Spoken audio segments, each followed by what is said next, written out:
Buenas tardes a todos. Hoy es un día muy especial, os agradezco vuestra presencia en directo porque vamos a exponer mm, un trabajo que empezó a fraguarse en los años 90 y que por diversísimas razones no ha sido divulgado más que en un par de ocasiones en unas conferencias y solo parcialmente. Una fue en el año 97 aproximadamente en el aula y la otra fue en el 2013, creo recordar. Entonces voy a hacer la introducción del nodo de hoy, ¿eh? Con la isla.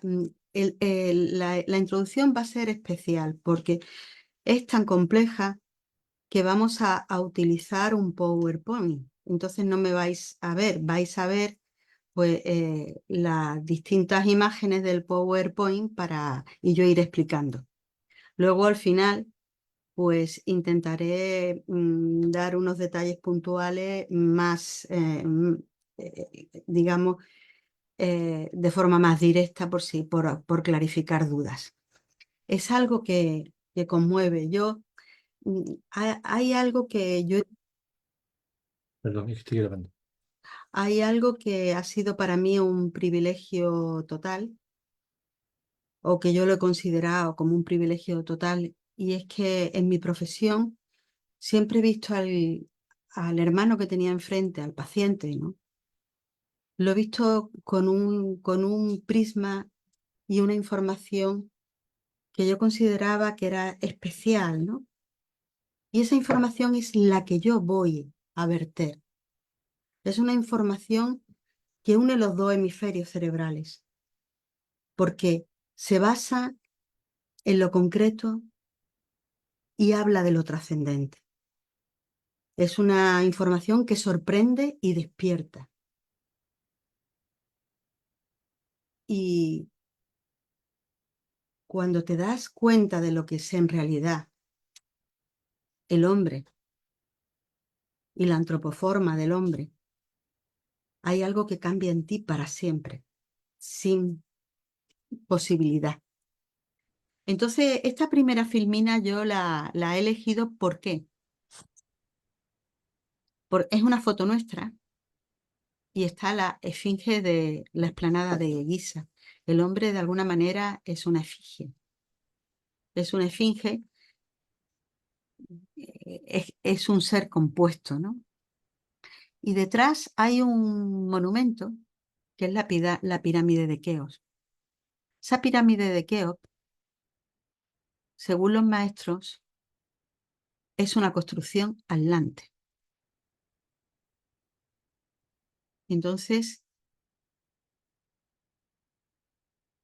la humanidad es un ser complejo, a la par, que ha podido ser receptor del legado o la herencia de otras humanidades. ¿No pasa? Si no pasa ahí, pues por ahí. Tiene una flechita que apenas se ve.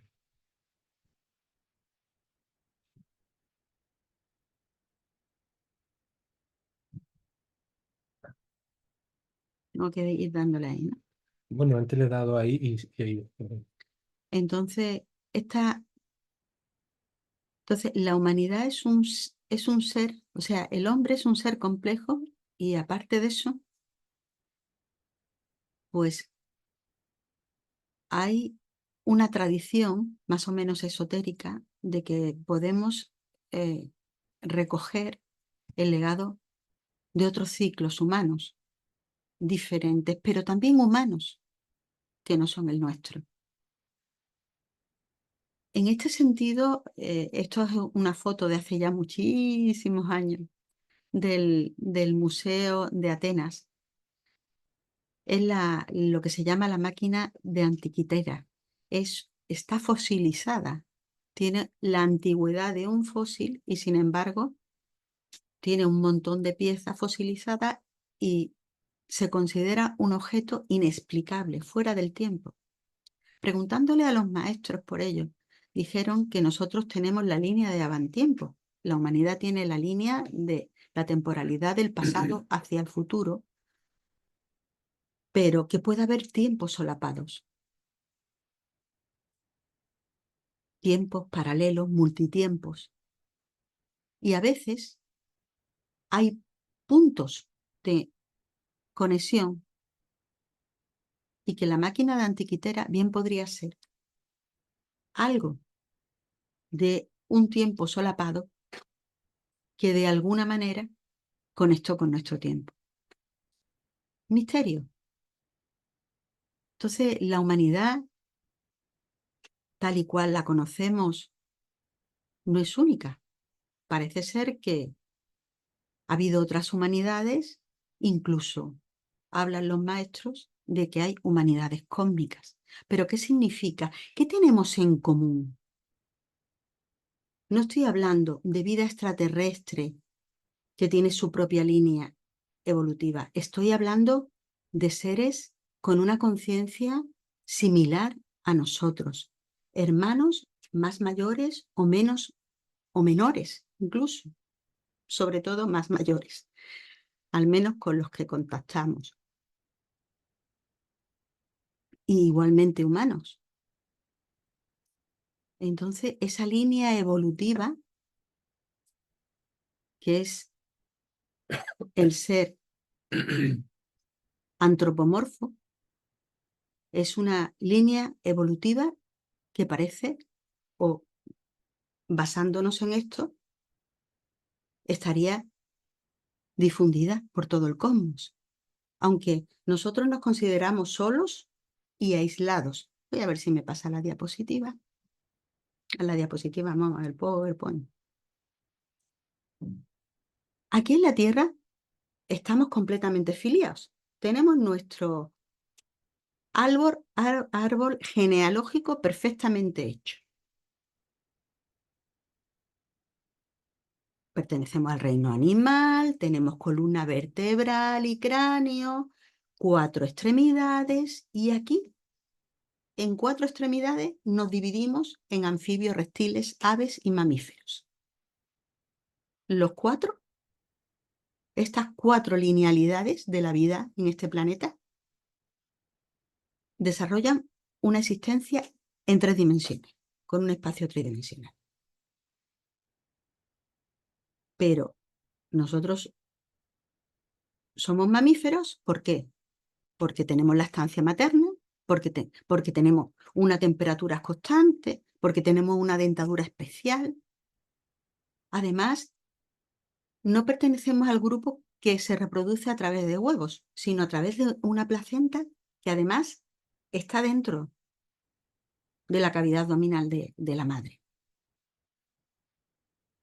Y seguimos evolucionando, pertenecemos al orden, en un principio carnívoro, que hizo que nosotros, al ser depredadores, pues tuviéramos unas proteínas y en nuestra ingesta de muchísima más calidad en vez de, y nuestro cerebro se desarrolló. Y dentro de esta línea pertenecemos a la línea primate superior o antropoide.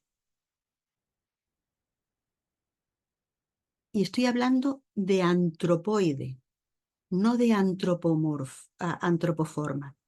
Es una antropoforma que no está del todo desarrollada, solo se desarrolla en el hombre.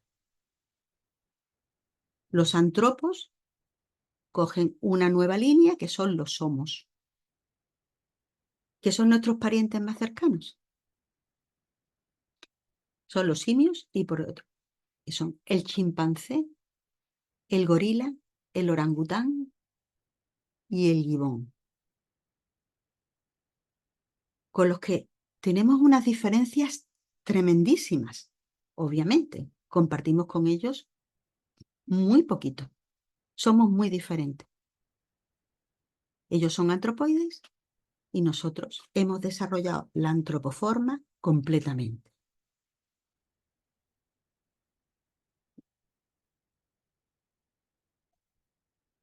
Entonces,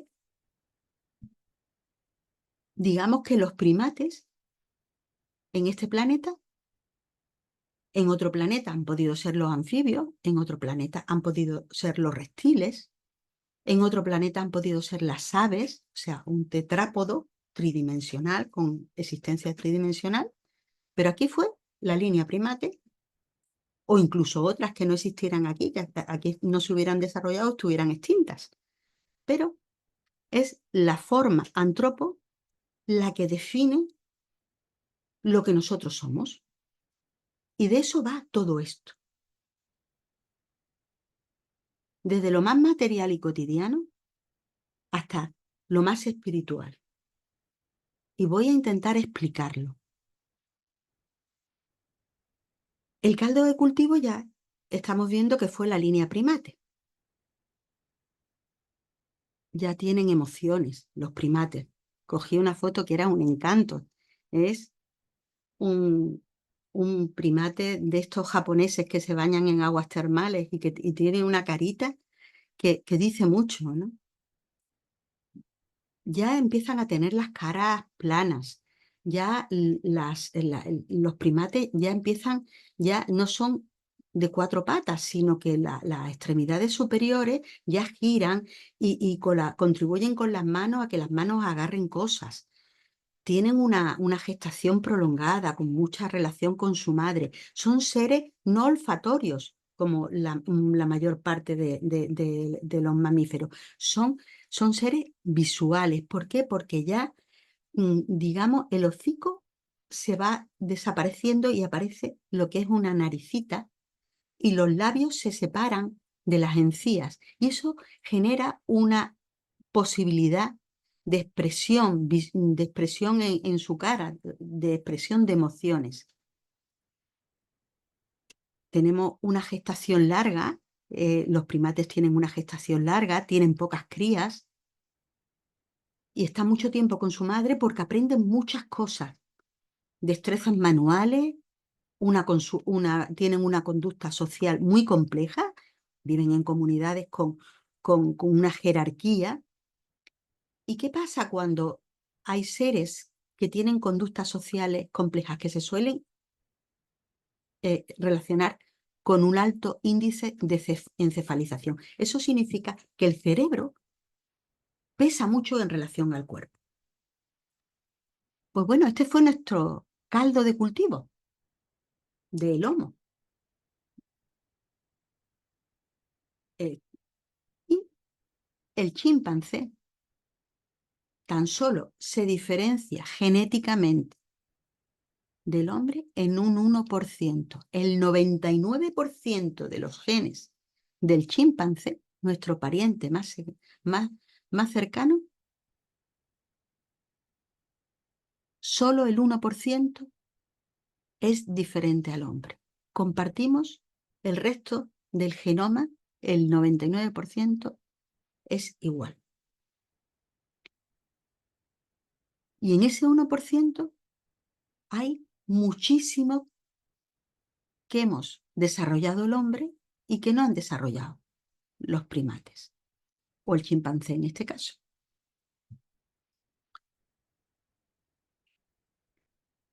Entonces la línea primate coge como un camino, que es lo que se ha dicho de una manera, digamos, incorrecta desde el punto de vista científico, el eslabón perdido.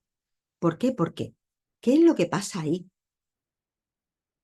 ¿Qué hace que entre dos parientes cercanos haya tanta diferencia entre el chimpancé y el hombre?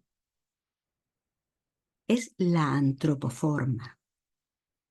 Cuando fui a buscar lo que significa antropoforma, me sorprendió, porque antropomorfismo es el conjunto de creencias o doctrinas que atribuyen un origen divino a la figura o a las cualidades humanas. Un origen divino. es un concepto científico que tiene incluido en su definición un origen trascendente. Reconoce implícitamente que hay un orden de conciencia superior. Me llamó la atención muchísimo. Ya hemos visto que la línea primate desarrolla el Homo y el humano desarrolla esa antropoforma, ese antropomorfismo de una manera completa. O sea, el Homo adquiere una estructura que lo desliga de sus parientes completamente, haciendo que su vida sea diferente, su forma de desarrollar sea diferente y lo convierte en un ser cognitivo, con capacidad de crear civilizaciones, con alter ego, con trascendente y además trascendente, que intenta conectar con seres de un nivel superior o entiende que la existencia material no es la única ni es exclusiva. Entonces, en ese 1% de diferencia, desde el punto de vista material, o sea, desde el punto de vista de nuestro cuerpo físico, se generan una serie de cambios que nos distancian de nuestro pariente más cercano, que es el chimpancé. Y esos cambios es que nos ponemos de pie. Caminamos rectos y erectos. Pero además, al ponernos de pie, tenemos una estructura corporal que es polarizada hacia el cielo y hacia la tierra. El resto de los primates tienen el eje, la columna vertebral, encorvadita. Están como paralelos a la madre tierra, paralelos al terreno, en consonancia con la madre tierra. De hecho, no alteran el medio, no son capaces de modificar esencialmente el hábitat donde viven. Están muy en consonancia con la madre tierra. Cuestión que el hombre se separa mucho de esto, con ese eje entre el cielo y la tierra, esa polarización. Nos convertimos al ponernos de pie en un eje de dragón, con dos polos, cabeza y pies. Y sabemos que un eje de dragón es una estructura donde los extremos tienden, por el flujo de energías, a convertirse en idénticos especulares. Somos intermediarios entre el cielo y la tierra. Para ponernos de pie, ¿qué tenemos que hacer? Pues fortalecer mucho la musculatura enderezadora.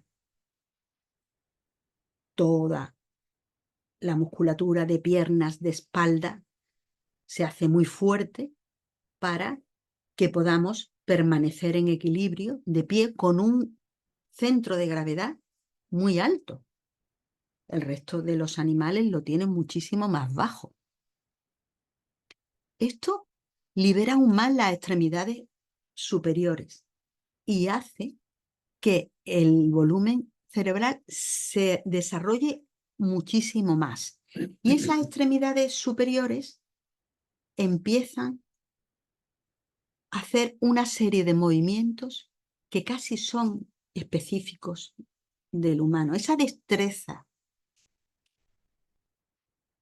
manual que tienen los primates en el hombre se hace muy, muy, muy discriminativa a través de un movimiento que es el pinzamiento. Entre el pulgar y el índice hacemos oposición y somos capaces de coger cosas muy pequeñas. Pero además, ese volumen cerebral tan grande se llama neocortes, es un montón de neuronas que ocupan muchísimo espacio, con lo cual se pliegan y se pliegan y se pliegan, que es como conocemos el cerebro, y se definen por áreas, y cada área se encarga de una función. Y una de las áreas más importantes es que desarrollamos un lenguaje humano que es propio.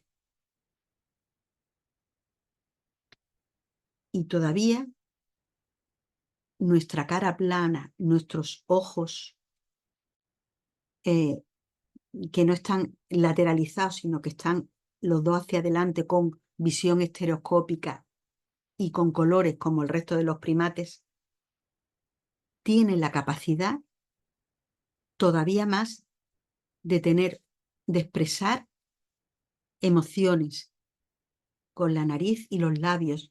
No tenemos hocico, cada vez la musculatura se expresa y se mueve de una manera más libre, y además tenemos una libertad mímica y gestual con las manos, con la cara. Todo eso es el desarrollo de la antropoforma humana desplegada, a diferencia de la que hemos visto anteriormente con los primates. Me diréis, ¿y todo esto a dónde lleva? Pues veréis, os vais a sorprender, porque, bueno, se nota un poquito que soy médico. Ya hemos dicho que esta antropoforma desarrollada se puede dar en otros sitios. Y de hecho hay referencias en todo el legado cultural de las antiguas civilizaciones, de hombres pájaros, de hombres leopardo, de dioses cocodrilo, y todo pues se interpreta como que es una imaginación. Vamos a intentar interpretar textualmente el legado cultural de tantos pueblos. Vamos a darle esa opción, no a decir, no, forma parte de las leyendas, esto nunca fue real. Vamos, ¿fue posible? ¿Fue posible que un reptil tomara una antropoforma o un anfibio o un ave? De hecho, hay descritos muchos otros mamíferos, un perro, un gato, entre los egipcios eran. Y todo se basa en que desarrollan esa antropoforma, se ponen de pie, tienen una visión que es el sentido que más desarrollan, discriminativa, estereoscópica, en color, un lenguaje propio, y interfieren en el medio a través de una manipulación discriminativa, o sea, tienen capacidad de con las manos hacer cosas, y de un lenguaje que no solo los presencia, sino que desarrollan un área que es el área de la escritura, donde ese lenguaje queda grabado y los trasciende. Así pueden hacer memoria de especie. Y además tienen una característica, los antropomorfos. Y aquí estamos en algo también absolutamente exclusivo del legado Roel. Esto no está, que tienen una mente especular. Estos son los diferentes movimientos que puede tener una mano. Unos apoyan, por ejemplo, el gorila apoya los nudillos con el chimpancé, los nudillos para andar, el orangután apoya los puños. Nosotros no usamos las extremidades superiores o anteriores para, eh, para andar. Y hay una serie de movimientos de la mano asociados con el hombro. Por ejemplo, el gibón raramente se baja del árbol porque trepa y con las manos se sostiene y salta, trepa y agarra, ese otro movimiento. ¿Bien?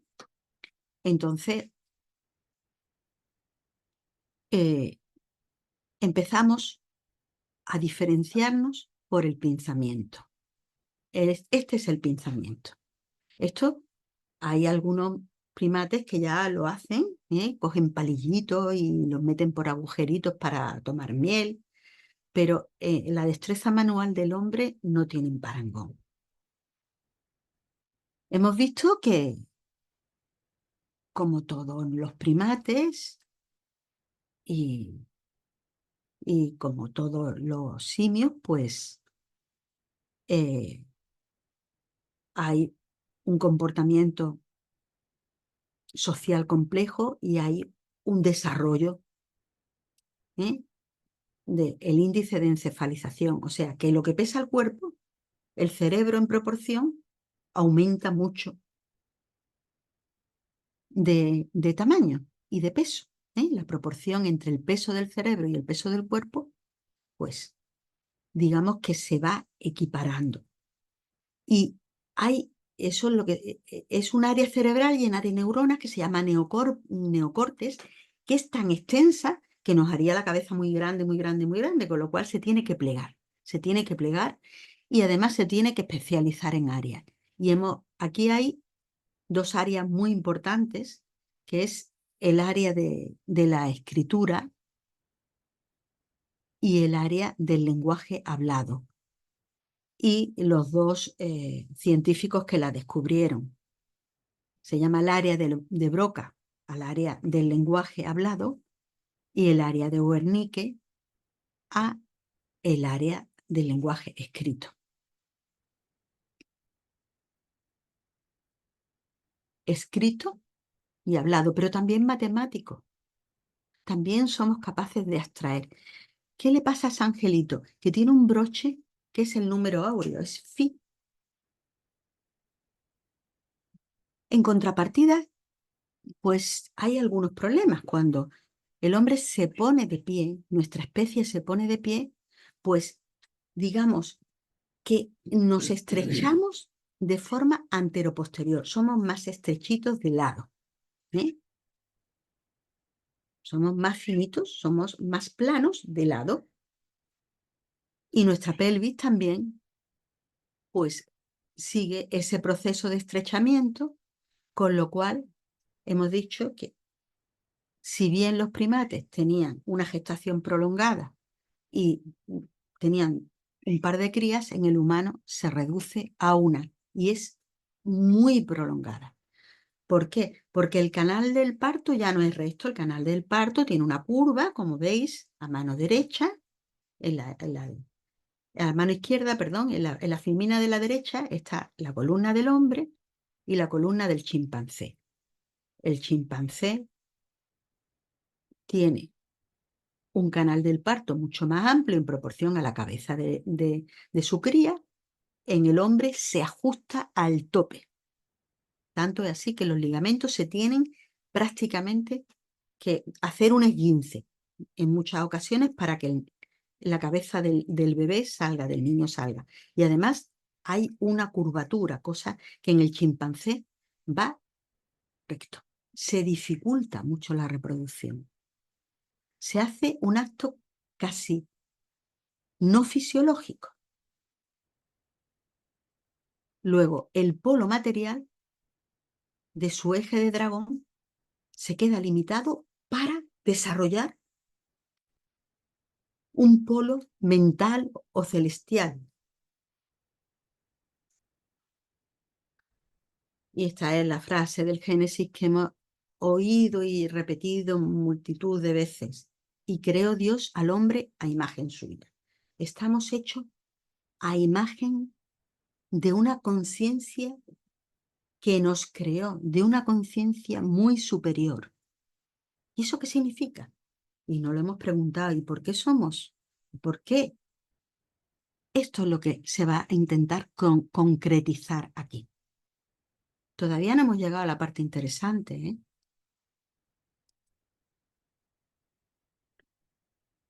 Entonces hemos visto que el ser humano pues se desliga de esa línea de la que proviene, pero arrastra ciertas cosas. Tiene un sentido de la territorialidad y de la agresividad potencialmente muy grande.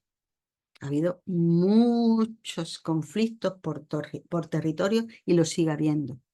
Eso es genética primate. Cuando tenemos, porque los primates son así, son territoriales y se pelean entre ellos y tienen sus fronteras y tienen sus jerarquías. Entonces, cuando esto pasa, pues el hombre se disculpa a sí mismo y dice, bueno, de alguna manera es que forma parte de mi naturaleza. Es que todavía no hemos bajado del todo del árbol.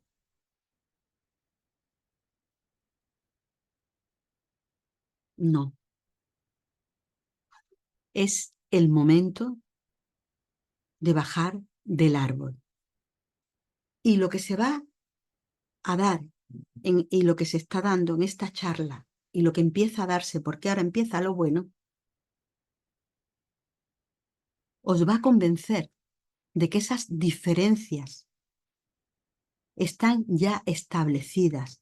No podemos justificar la agresividad en el humano. No son nuestras armas. Nuestra especie no está gestada ni diseñada para eso. Nuestras armas son otras. Es confusión, es atavismo. Tenemos que salir de esa confusión. Tenemos que dejar de justificarnos a nosotros mismos, desde lo más pequeño a lo más grande, en el sentido de ser agresivos con nuestro entorno. No forma parte de la naturaleza antropomorfa la agresividad. Hay que anularla.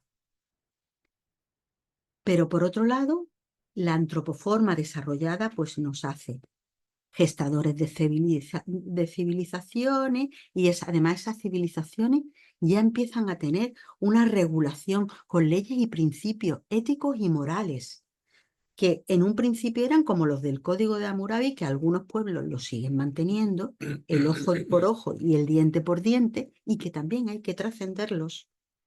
Y en otras civilizaciones, pues empiezan, y con esto no estoy señalando, porque todos los países son muy territoriales, ¿eh?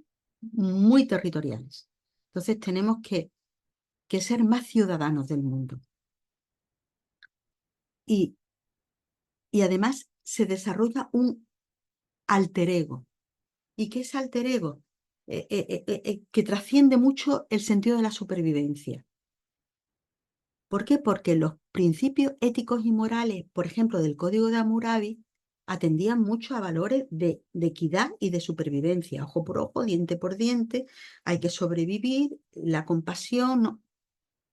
Pero empieza a desarrollarse que la vida humana tiene un valor añadido y que tenemos que ser compasivos y solidarios, más allá de los principios básicos donde la naturaleza hace que las criaturas sobrevivan o mueran en función de si son más fuertes o más débiles.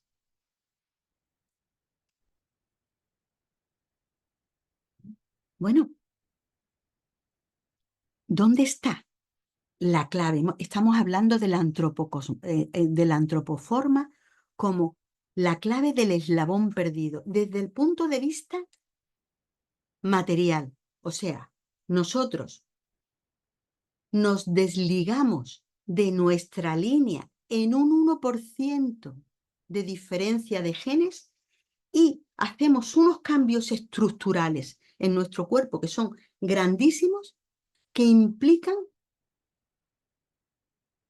unos cambios de gran desarrollo cerebral y de gran desarrollo manual y de un lenguaje, tanto hablado como escrito, que gesta civilizaciones. Somos capaces de cambiar el medio en que vivimos.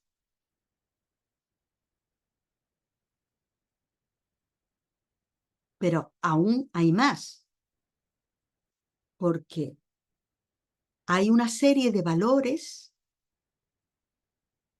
trascendentes que aún así, con ese 1%, no tendrían mucha explicación. Y el hombre tiene eso dentro de su naturaleza, ese alter ego que cada vez va siendo más hacia la unidad, hacia la compasión, hasta hacia la solidaridad. Entonces nuestro ciclo vital se distancia, como hemos visto clarísimamente y ya sabíamos todos. Y hemos visto ciertos aspectos anatómicos, que es que nos ponemos de pie, musculatura enderezadora, desarrollo cerebral, desarrollo manipulativo y lenguaje. Pero aún hay más.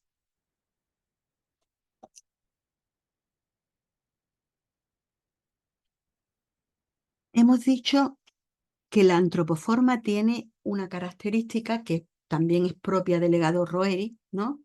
Que es algo inédito de la que no se habla, que es que tenemos una mente especular.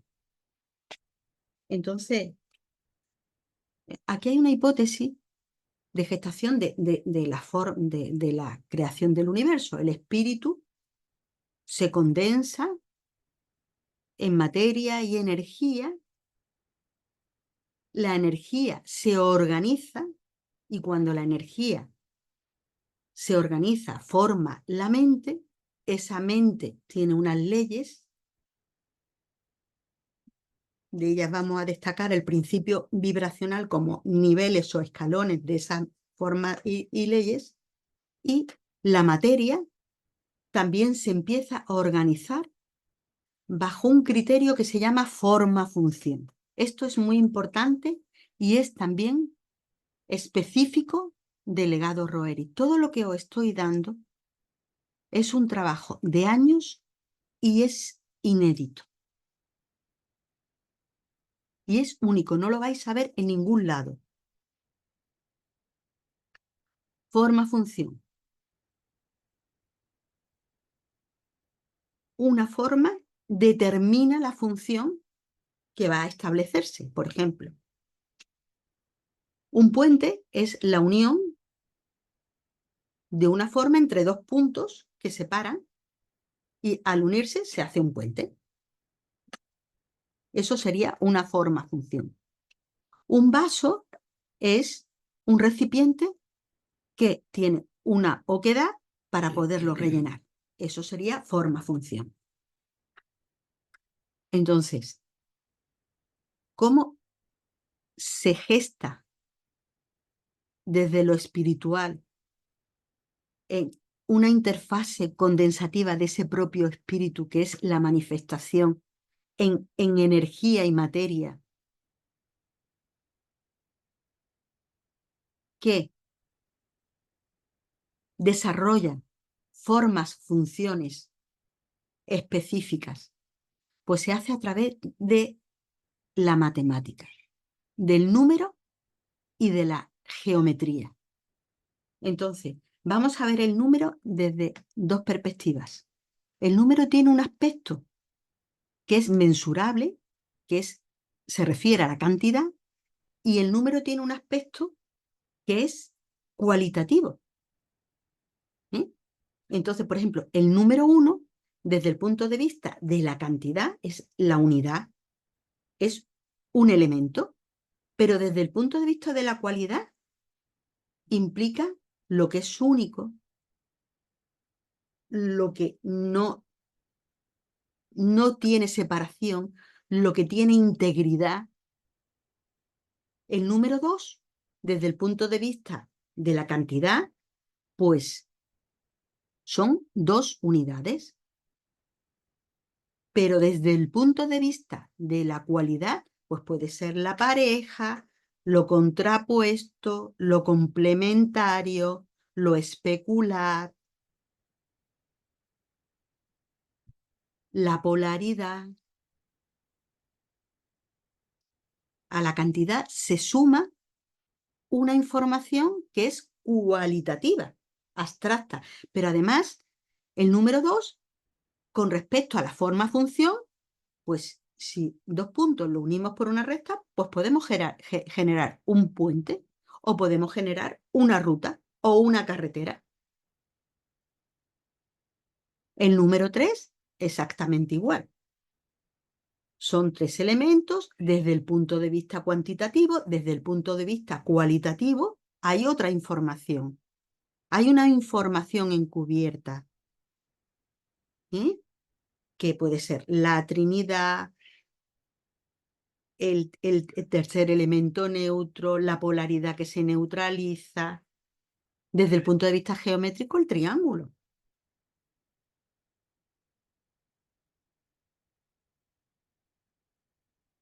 El triángulo es un elemento constructivo. Entonces, en la mente divina, sujeta a ley, pues se establece una creación a través del número y de la geometría. Y con ese número y con esa geometría, sucesivamente, se generan lo que se llaman los prototipos. Es como si el espíritu que nos creó fuera un arquitecto que estuviera en un despacho, hiciera un plano y con números y geometría, y en función de función, generara una serie de planos que luego se materializan. Pues la antropoforma, según nuestra hipótesis, se hizo de esa manera. Y se hizo desde el punto de vista cósmico. No se hizo solo en este planeta. Se hizo desde el punto de vista cósmico. ¿Voy bien? ¿Me vais entendiendo? Porque no veo ninguna cara y me podéis... Muy apasionante. Yo sí te vengo siguiendo, aunque llegué tarde. Muchas gracias. Vale, Ruth. Vale, ¿me vais siguiendo? Elia, yo también he llegado tarde, hemos llegado tarde hoy. Muy bien, pues vamos a seguir entonces, porque Sí, por ahora... favor, porque sí es apasionante, apasionante. Nunca Pues había ahora- encontrado algo así. No, es que realmente, de verdad, yo tenía muchísimas ganas de compartir esto con vosotros. Muchísimas ganas. Muchísimas ganas. Entonces, y todavía estamos entrando un poquito en materia. Ahora os vais a sorprender, porque no os vais a ver a vosotros mismos. Yo he dicho, yo como médico he tenido la fortuna de que esta información en un momento determinado llegó a mi vida y a partir de ese momento, a mi hermano, al paciente que yo lo veía de otra manera. Y sabía además el porqué. Porque lo que intentan los maestros del legado Roeri siempre, siempre es que caminemos en los caminos de la conciencia, pero caminemos comprendiendo el porqué. Porque es mucho más fácil. La fe a veces es necesaria, la esperanza es necesaria. Pero llega un punto donde el conocimiento ayuda a crear conciencia. Claro. Tenía muchísimas ganas de compartir con vosotros esto. Vamos a seguir. Entonces hemos visto que la mente divina es como un arquitecto que empieza a hacer planos con números que tienen con números y formas geométricas. Esos números tienen una información, tienen una energía en sí mismo que implica una cantidad, pero también implican ciertas cualidades. El número 3 implica la cualidad de la trinidad de lo que conocemos como elemento neutro, que de alguna manera integra los contrarios. El número 2 es la pareja, es la bipolaridad, es la dualidad. Esa información es cualificable, no es cuantificable, y está impresa en ese diseño. Pero además, ese número sirve para a través de la función, desplegar un espacio y lo hace a través de la geometría. Bueno, pues nosotros vivimos en un universo, y esto nos lo enseñaron los maestros, en un universo que tiene como elemento ladrillo, elemento de geometría ladrillo, o sea, los ladrillos de este universo están basados en el círculo y en la esfera. Todo tiende a la redondez. Todo tiende a la redondez. Si lo observáis, el arquetipo esencial de este universo es la esfera. Incluso el humano, si lo consideramos desde un punto de vista completo, el humano, con su huevo áurico, tiende a la esfera.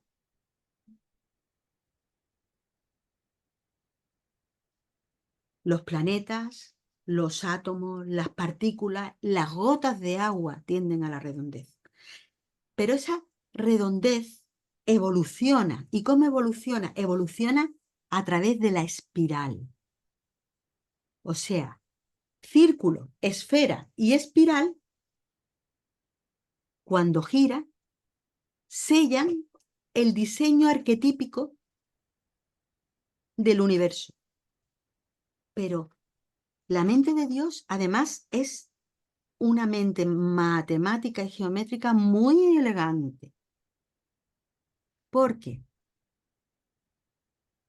señala dos constantes numéricas que siempre se ha considerado sagradas, que es el número pi, 314, y el número phi, 1.61, 1,61, que es la proporción áurea.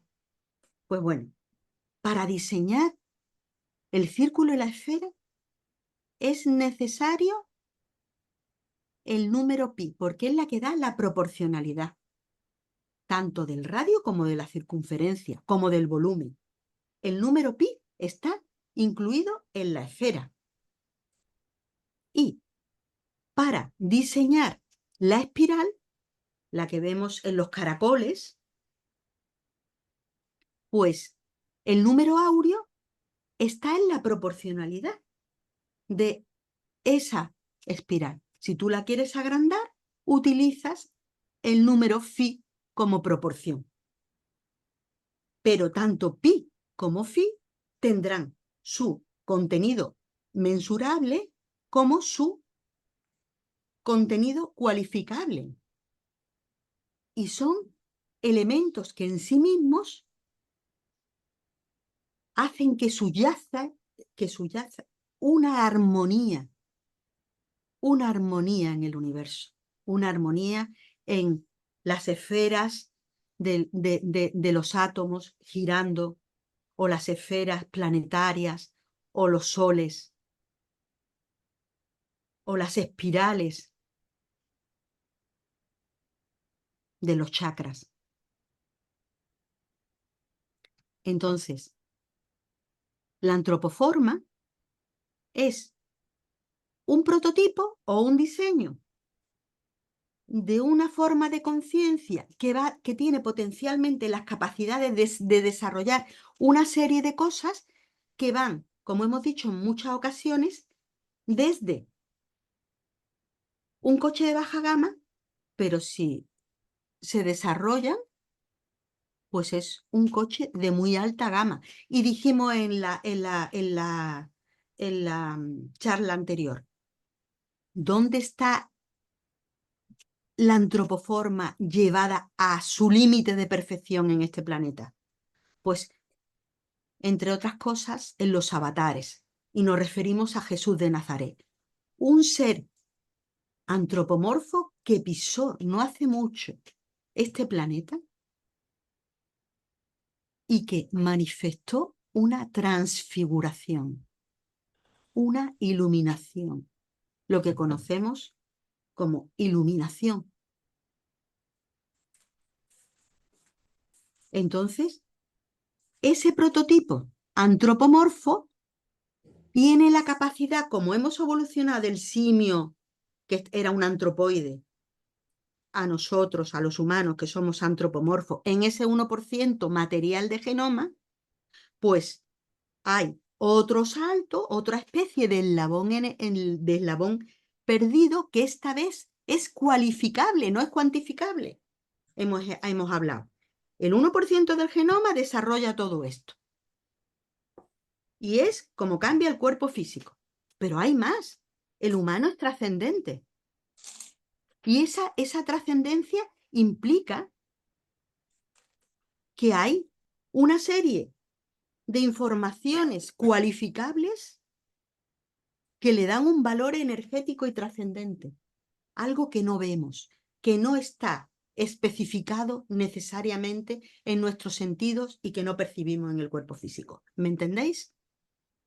Y a eso es a lo que vamos. Y eso lo hemos denominado el legado Roeri como antropocosmoforma. Antropoforma y antropocosmoforma. ¿Qué es la antropocosmoforma? Pues el huevo áurico, los meridianos de acupuntura, los puntos de acupuntura y los chakras. Ese es el plano. Luego hemos dicho en un principio, hemos utilizado la imagen de la esfinge de Egipto, que además tiene mucho enigma, porque tiene una cabecita muy chica para el cuerpo que tiene. Entonces, porque somos una mezcla, tenemos unos padres que nos hibridaron en lo físico y nos dieron un 1% de su genoma, fue como si nos tocara la lotería cósmica. Salimos de ser parientes y homólogos a un chimpancé a tomar un camino que es completamente diferente. Hubo una hibridación posiblemente física que está referida como los semidioses de la antigüedad en todas las culturas y que vuelvo a repetir. Todo lo que no entendemos o que no lo podemos plasmar, nosotros decimos, eso es legendario, eso no existió, eso forma parte de la imaginación y el acervo cultural de las distintas. Pero todos los pueblos del mundo tienen semidioses que vinieron del cielo y se mezclaron con las hijas de los hombres. Por favor, todos tienen el mismo sueño. ¿Por qué no interpretamos textualmente nuestro propio legado? ¿Es tan disparatado? ¿Por qué no buscamos una forma mental, una estructura que nos sirva para entender lo que nos dicen nuestros antepasados en todas las culturas? Esos fueron nuestros padres físicos, con los que tuvimos un debate de sangre roja, sangre azul, guerras y tal. Pero después hemos tenido unos padres espirituales. A mí me gustaría pensar que es el hálito de la vida, lo que dice, insufló el hálito de la vida. Pero insufló algo más. Insufló la energía que desde el punto creacional del centro del universo va generando todas las formas con números y geometría hasta llegar al diseño prototipo del humano. Y una vez que el humano ya tiene la antropoforma física, le insertó una estructura energética que lo hizo capaz potencialmente de trabajar como un eje de dragón esas energías y en ese proceso evolutivo transformarnos potencialmente en un Maserati. Y tenemos como referencia a Jesús de Nazaret en su transfiguración. Aquí están. Vi que además sale en los círculos de Inglaterra, lo graba. Es asombroso cómo los humanos estamos ciegos. El fenómeno de los círculos de Inglaterra a mí me fascina, porque es que nos están escribiendo sobre el planeta desde los cielos y nos están dando unas claves simbólicas para decirnos, estamos aquí y hay cosas que son importantes. y nosotros pues miramos para otro lado o no le damos la suficiente importancia. Hay un grupo que lo estudia, cada año salen más círculos y son complejos, son mandalas. Aquí están los dos arquetipos. La espiral, una nebulosa en espiral, la esfera y el número pi, que es el que está en el círculo, en el círculo de Inglaterra, o sea, en la cosecha, en la imagen superior izquierda, y el número phi. Y el número phi, pues si os dais cuenta, tiene unas constantes que si se van los lados de esa espiral, cuando tú haces un rectángulo en esa espiral, esos dos lados, si los ecuacionas de una manera determinada, siempre te da el número phi, la proporción áurea. Y así la espiral va creciendo de una manera armónica. Es la mente de Dios, son las matemáticas divinas. Por eso el número phi lo incluían los griegos, Fidias, que empieza a trabajar con el número phi para hacer todas sus esculturas, y quien haya visto las esculturas de Fidias, nosotros hemos tenido el placer de verlas, porque los romanos pulían el mármol con el que trabajaban y se queda todo brillantito y es perfecto. Los griegos no tienen ese pulimento, pero sin embargo, las esculturas de Fidias y muchas esculturas griegas hechas con la proporción áurea, parece que se van a levantar o te van a dar la mano. Es increíble lo que encierran, porque está ese conocimiento cualitativo encerrado en esa clave. Entonces, una de las características del proceso de antropoforma y antropocosmoforma es que el humano desarrolla lo que se llama una mente especular. ¿Qué significa? Que nosotros vemos, captamos la existencia, sobre todo con la visión. Hemos dicho que somos predominantemente visuales, tridimensionales y con colores. Y eso lo metemos como dentro. Esa imagen nosotros la guardamos en nuestro interior. Y decimos, esto me gusta o esto lo cambiaría. Pongamos que estamos con una habitación y tenemos que distribuir la habitación porque le vamos a dar otra función diferente. Forma-función. Vamos a hacer, en vez de un dormitorio, vamos a hacer un estudio. Tenemos que poner una biblioteca, tenemos que hacer de la cama del dormitorio, hacemos un sofá cama, ponemos una mesa y hacemos una habitación. Pero hemos tenido que incorporar la visión de esa habitación como dormitorio previo dentro de nosotros, imaginarnos los cambios que tenemos que hacer dentro de nuestro interior, o sea, como si tuviéramos un espejo del exterior en el interior. Y hacemos los cambios y además tenemos la destreza manual de poder hacerlo, de cambiar. Eso es lo que es una mente especular, de una forma simple hasta las formas más complejas. ¿Por qué? Porque la cerebrización, hemos dicho, el que el volumen cerebral vaya creciendo tiene que ver con la estructura social compleja. Y esa estructura social compleja implica que la conciencia se da cuenta a un nivel muy elemental, pero ya empieza a darse cuenta de que todos somos uno. Y la mente especular es una herramienta que tiene el humano para, en algún punto, reconocer en el exterior lo que forma parte de uno mismo a un nivel que nos trasciende.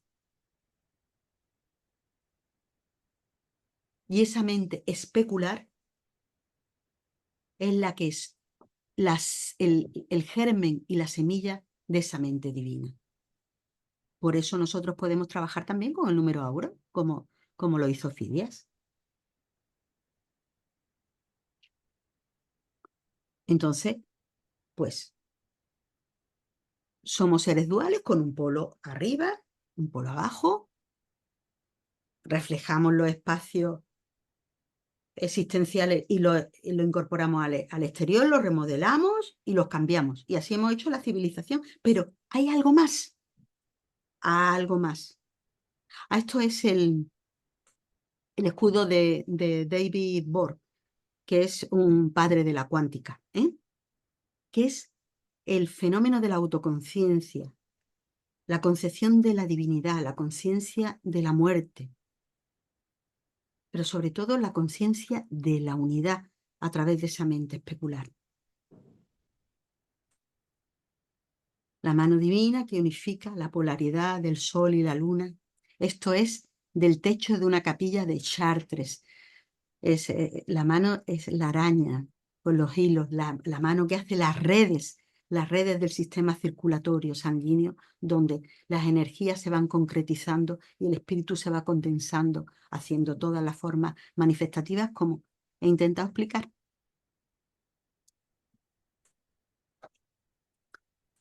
Entonces, la antropoforma tiene una parte genética, que es esa que hemos explicado, que es el 1% de esos genes, posiblemente, que nos tocó la gran lotería.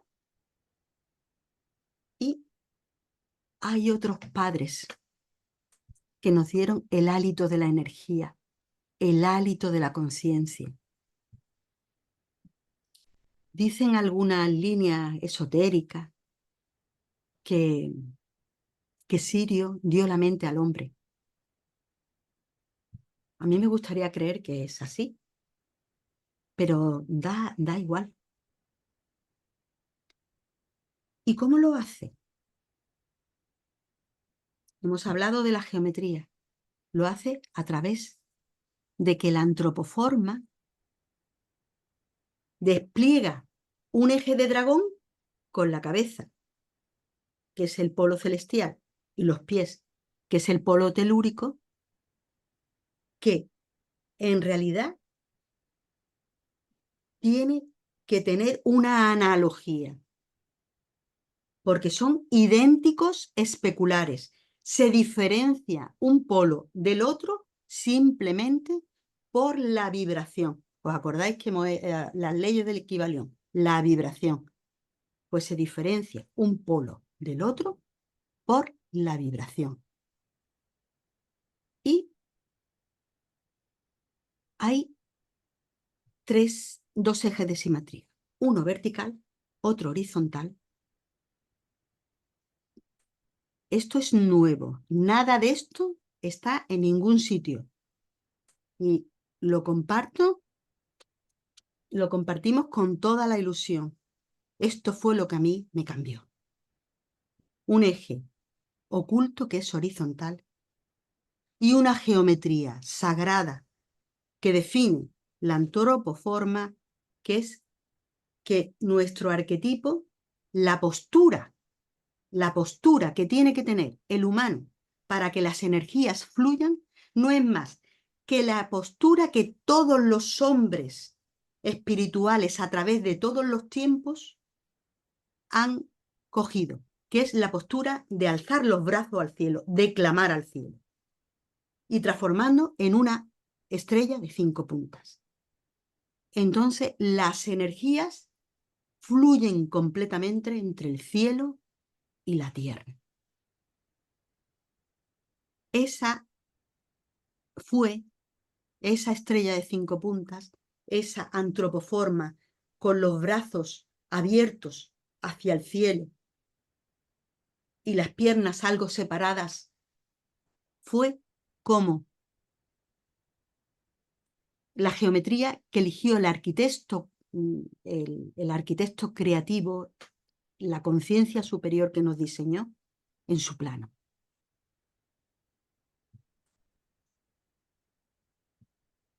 El eje vertical de la antropoforma es muy importante.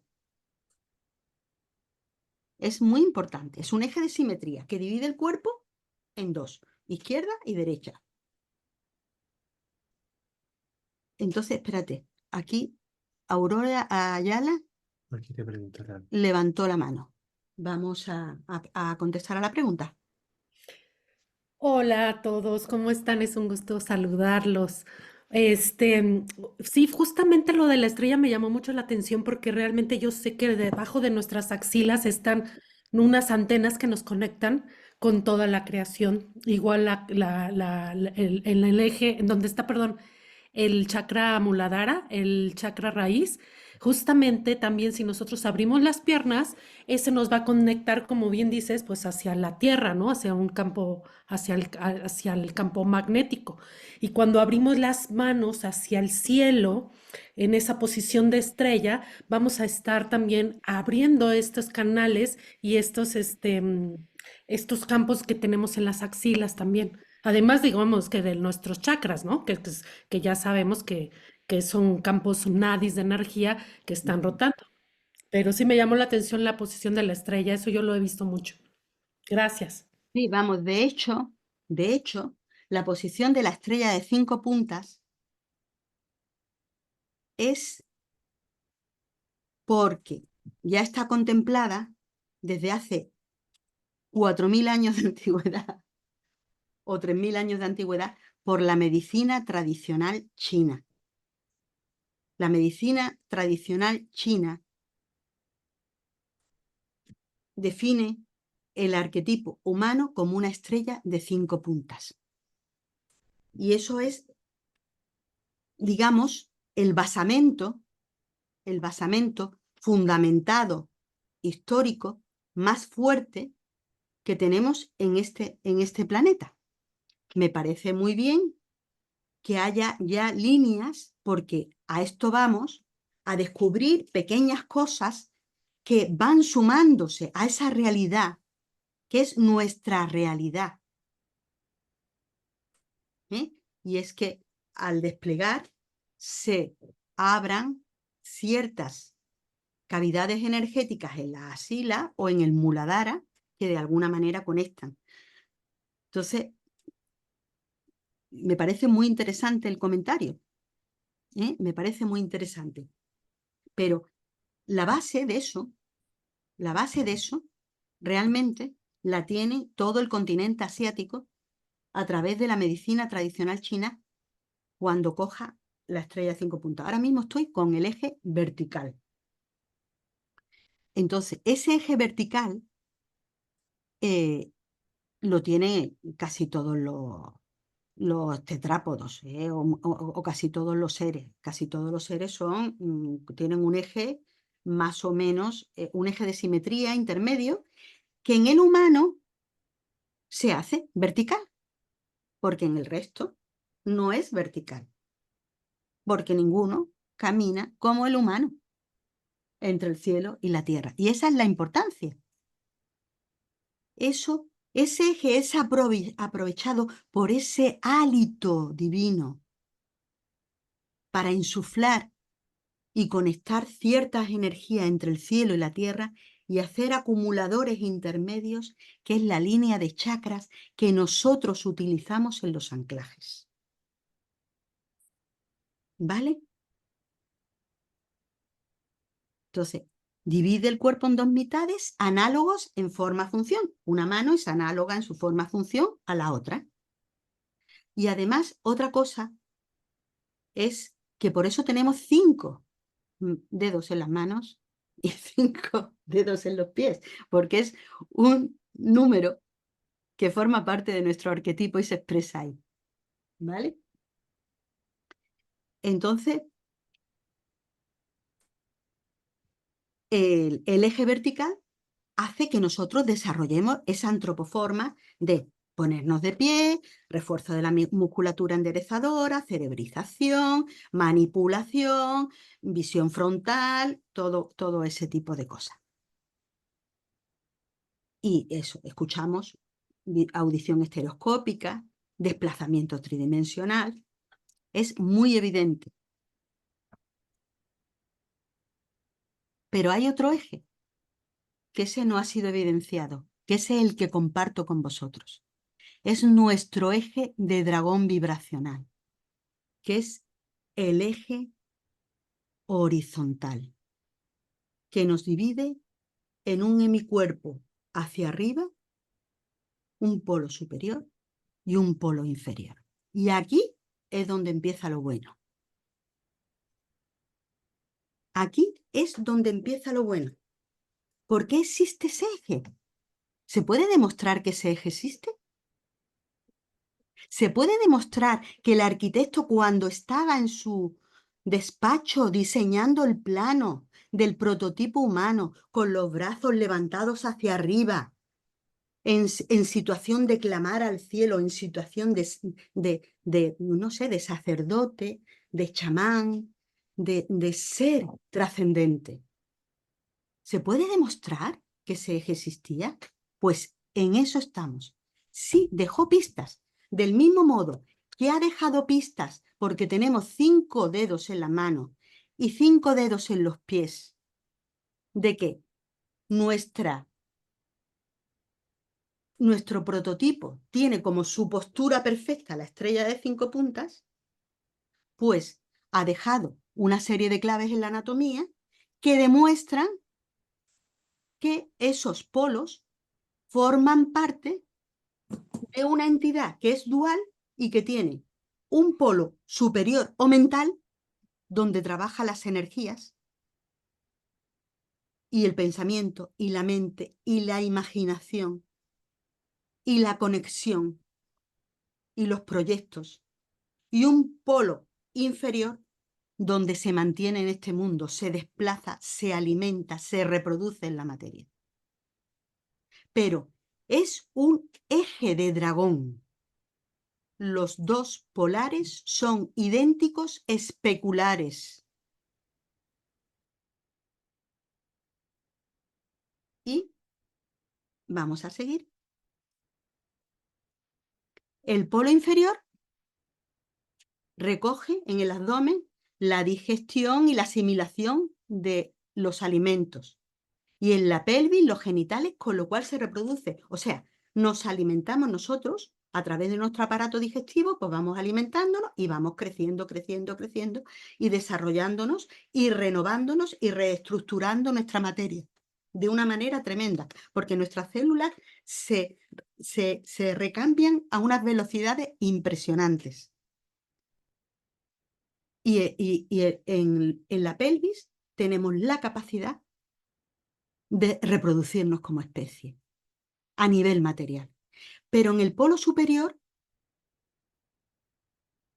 se recoge en la cabeza, estamos con la captación, con esa mente especular que es capaz en su memoria de asumir esa existencia e identificarse con ella, recrearla, que gesta civilizaciones desde el punto de vista material, pero también es capaz de conectar y de tomar conciencia de lo que forma parte más allá de su cuerpo físico, de trascenderse. Ese polo superior hace eso.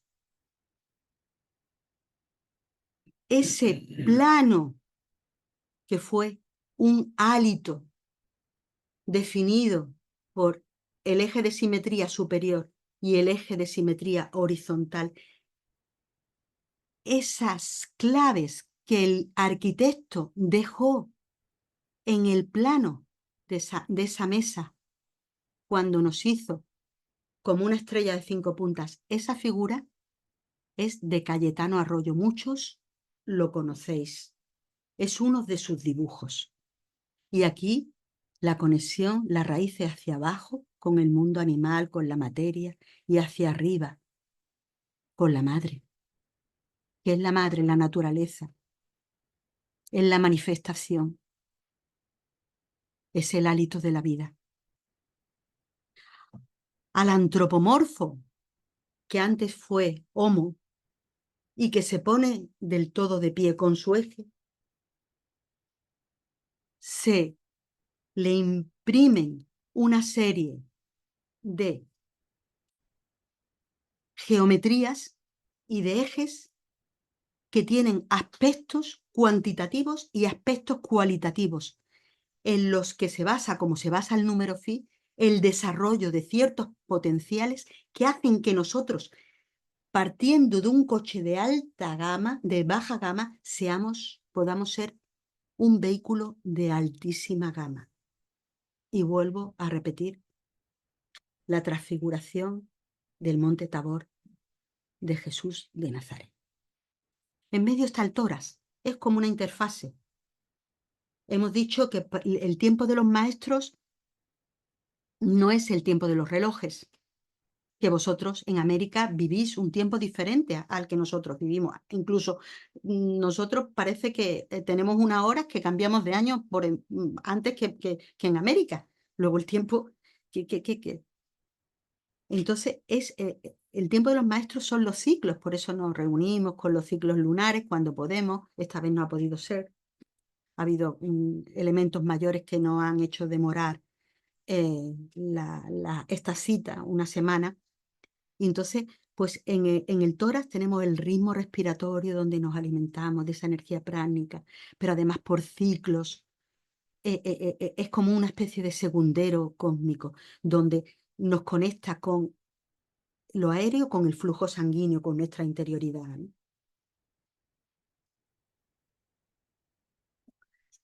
Entonces, a estas diapositivas volveremos luego. ¿Cómo vais?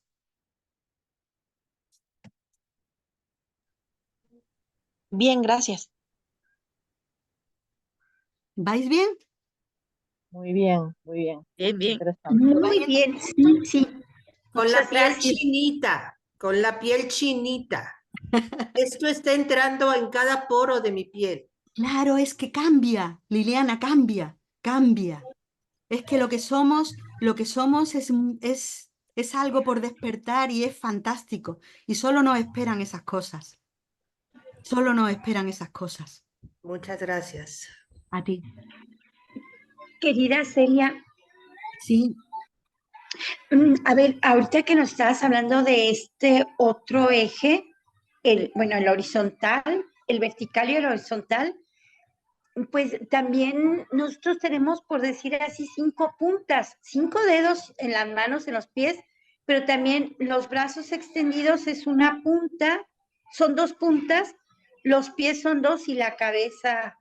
sí, sí. Somos magos blancos. Somos Ajá, la estrella, somos la estrella de... ¿Y qué es el mago blanco? Aquel que con la mente especular tiene capacidad de ser creativo. claro. Y también esta resonancia con nuestro Si cerebro. tú te fijas, es que con esto adelanto un poco la charla que estoy dando. Pues entonces, así dejo el comentario y sigue el curso porque está interesantísimo. Muchas gracias. Vamos a ver. Entonces, no es que quiero que lo captéis bien y que sigáis el ritmo porque sé que es muy complejo. Gracias. Entonces me quiero asegurar Entonces, vamos a ver. Hay una serie. Solo un comentario. Sí. Sí es complejo, sí es una gran síntesis, pero al mismo tiempo parece como si resonara de nuestro interior. Ah, pues sí, así Claro, es natural, así claro. somos. Es Y que gracias, Dios, por ello. claro, es que así somos. Tú misma lo has dicho. Estamos contactando simplemente con nuestra propia naturaleza. Estamos evidenciando nuestra propia realidad. Es que así somos. Es que así somos. Es que nos estamos reconociendo con esto. Por eso a mí me cambió. Cuando yo digo a mí me cambió. Es increíble que esto yo no lo hayamos compartido en tantos años. Tiene sus razones, ¿eh? Tiene sus razones. Porque esto no fue un trabajo canalizado, esto ha sido un trabajo inspirado.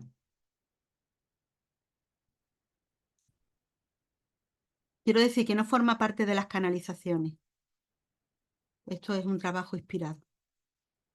Y hay 3. Quiero compartir los 3 con vosotros. Pues Este es gracias de nuevo. Venga, vamos a seguir. ¿Me puedes quitar esa pantallita que me...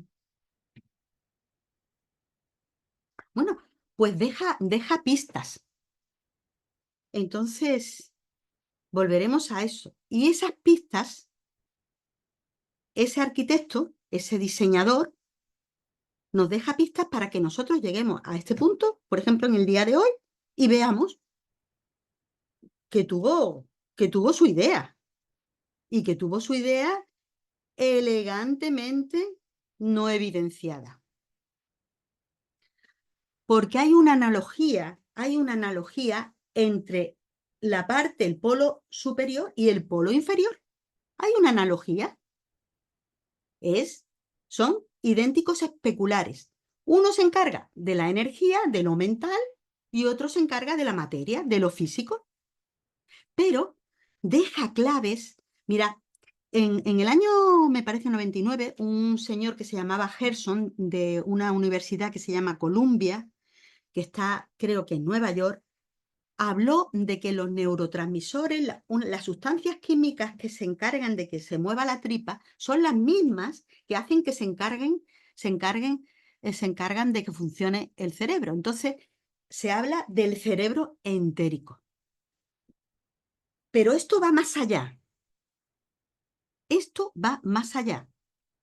Porque el arquitecto coge y las mismas estructuras de huesos y de órganos o núcleos cerebrales, las correlaciona arriba y abajo. Y esto es lo que vamos a ver. Los agujeros isquiáticos con las órbitas oculares. Ahora os lo explicaré, no os asustéis. Los intestinos con el corte cerebral, las palas ilíacas con la bóveda craneana, el sacro con la base del cráneo, el coxis con la columna vertebral, las extremidades inferiores con las superiores. Míralo, si está aquí lo de Gerson. Los neurotransmisores del aparato digestivo y del sistema nervioso central son prácticamente los mismos. Forma, función. Y hace la hipótesis del sistema nervioso entérico. Entonces, pero solo habla de los neurotransmisores. No hace analogía a que haya un eje ni que haya dos polos. Eso no hace Gerson. Analogía, ¿vale? Mira, estas son una radiografía de los ojos, con la nariz por medio, en la derecha, y otra radiografía de las caderas. La misma estructura de los ojos es la misma estructura que hay en las caderas. Uno en el polo yang y otro en el polo yin. En el polo... ¡Guau! ¿A qué empezamos? Pues de estas hay muchas. Entonces, es que nos está dejando pistas. Por eso quería yo compartir esto con vosotros. Porque, ¿qué pasa cuando nosotros plantamos una semilla? La tenemos que plantar debajo de la tierra, en la oscuridad. Si dejamos la semilla a la luz, la semilla se seca, no florece. La semilla necesita plantarse en la oscuridad. El niño que se gesta o la comida que se digiere y que se está transformando, que es materia, y que se está transformando en la renovación de nuestro propio cuerpo físico, en nuestro crecimiento, o en la gestación de un bebé en el seno de su madre, necesita que esas cuencas oculares yin de la madre tierra estén tapadas, no tengan luz, para que la semilla material fructifique. Sin embargo, las cuencas oculares de la cara, de los ojos, necesitan la luz de la mente. Por eso las estructuras anatómicas se transparentan para que la luz entre. De hecho, el cerebro aboca la esclerótica. La esclerótica es la capa blanca que tenemos en los ojos. ¿Sabéis lo que es? Es una meninge. Es una parte de las membranas que recubren el cerebro, que se llaman meninge, que se sale hacia afuera y se proyecta a través de los ojos y los protege. Los ojos es una elongación del cerebro total y textualmente, donde ciertas estructuras alcanzan transparencias para dejar pasar la luz, porque es el polo de la mente. Y los agujeros isquiáticos es lo yin, es el polo de la materia y necesita la oscuridad. Fijaros la analogía entre lo que decía Gerson, ¿no?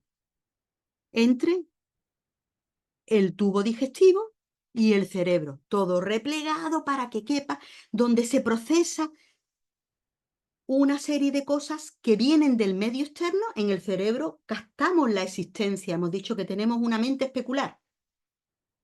Captamos la existencia, la interiorizamos en nuestras áreas cerebrales y la ideamos, la reconstruimos y luego las hacemos efectivas desde el punto de vista de las ideas. Cambiamos el entorno y lo reideamos con el cerebro.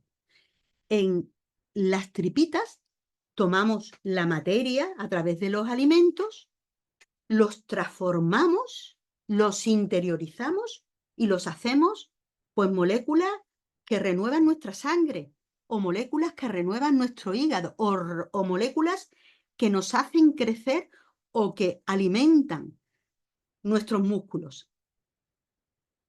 Es lo mismo, vibracionalmente diferente. Ese eje horizontal está puesto elegantísimamente por el arquitecto divino para equiparar en el hombre esa polaridad, una polaridad que lo hace un ser adaptado a lo físico y a la materia y un ser adaptado a la mente y a los mundos trascendentes. Aquí se ven los agujeros isquiáticos y los ojos, los agujeros isquiáticos y los ojos. Pero hay más. Esto, a ver si, yo que es que como nos, vamos a ver. Nosotros, el humano tiene que el polo inferior, digamos, el muladhara, como decía, si se abren las piernas, se abre la energía, ¿no? Decía nuestra compañera, ¿quién era? Ay, ahora mismo no. Sé, te conozco, pero a mí no me viene. Entonces, se abre, ¿no? ¿Por qué? Porque ahí se necesita, pues, evacuar lo que nos sobra a través de la orina y las heces, eso es. Pero también está ahí el canal del parto. Necesitamos que el niño salga del vientre. Una vez que se ha formado dentro de la madre tierra, necesitamos que el árbol salga fuera, que se alumbre. Por eso se llama alumbramiento. Entonces, el hueso que hay entre las dos caderas, esas dos como orejas grandes, que son las palas ilíacas, se llama hueso sacro. Es curioso, sagrado. Lo tenéis a mano. No sé si ¿Qué? que ellos ven tu cursor, le señalas. Ah, mira, esto es el sacro. ¡Ay, qué bien! Este es el sacro. Visto desde adelante hacia atrás. Y este es el sacro visto desde atrás. Pues su equivalencia es la base del cráneo. Esto sería la base del cráneo, quitarle la dentadura. Con todos los orificios de salida de los nervios, los veis los orificios de salida de los nervios craneales, de los pares craneales. Y aquí los orificios de la salida de los... Y después aquí hay un agujero porque se inserta la columna vertebral. Ahí empieza la primera vértebra. Estos son los condilos del ala. Entonces, este hueso sería en el plano del arquitecto una modificación de este. Uno en el polo material y otro en el polo mental. ¿Lo veis? Esto sería la base del cráneo vista desde arriba, o sea, cortado el cráneo, esto es desde abajo y esto es desde arriba. Se ha sacado el cerebro y veis los agujeros. Esto sería el sacro superior, que es la base del cráneo, y este el sacro inferior. Pero fijaros, aquí están las vértebras cosigias, ¿las veis? Bueno, pues las vértebras cosigias son el remanente del ser que dejamos atrás. Es una columna vertebral atrófica. Nosotros hemos perdido el rabo. Porque estamos haciendo el rabo en la parte de arriba. Y el rabo en la parte de arriba es el canal, lo que llamamos el canal.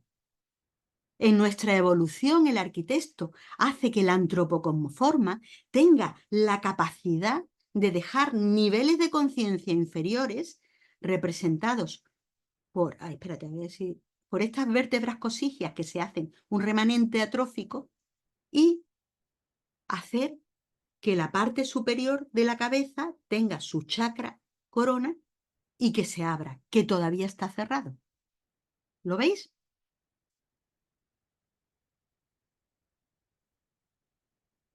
Aquí está lo mismo, sacro, aquí. Y aquí la columna vertebral, que es donde están, en el otro lado, están las vértebras cosigias. Aquí están las vértebras cosigias y aquí lo que estaría insertada son las primeras vértebras cervicales, las vértebras del cuello. ¿Lo entendéis? ¿Hay alguien que no lo entiende?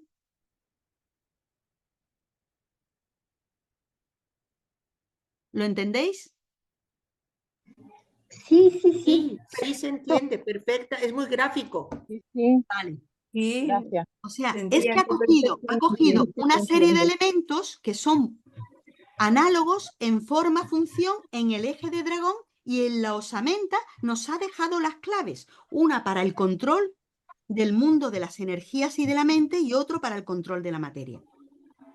Entonces hemos dicho que la osamenta de abajo está abierta. O sea, nosotros abajo tenemos el canal abierto con dificultades porque se estrecha y ya hemos visto que el paso del niño es complicadete, ¿eh? Pero está abierto. Hay un canal abajo. En la cabeza no. Porque la bóveda craneana, vamos a ver, las palas ilíacas que son estas, ¿las veis? Estas son las palas ilíacas. Si se cierran, como si fueran los pétalos de una flor que se ha abierto, si se cierran, harían una cabecita que rodearía a las tripitas. Pero está abierta. O sea, esto y esto serían los equivalentes a la redondez lateral de la cabeza. ¿Lo veis? No mucho, ¿no? Claro que sí, se ve muy bien, solo Perfecto. muévelos. Claro, aquí está abierto Ujú, y aquí está abierto y en la cabeza pues está cerrado porque el cerrado. canal es un canal energético.